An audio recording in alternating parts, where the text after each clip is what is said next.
Yan. Yan yung pork sisig. Wow, sarap. Wow. Opo, toyo. Toyo.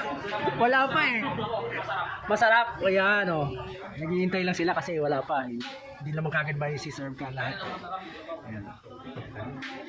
Sarap ng pwesto rito. Talaga nakasalampak eh. Oh. So ayan guys, dumating na yung order ko, no? Ayan o. Chicken inasal. Mas free na yung ano, free na yung sabaw, tsaka drinks.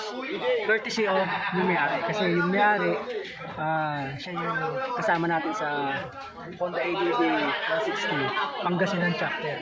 Actually, kanya itong kasama ko. Easy na, kanya-kanya kain.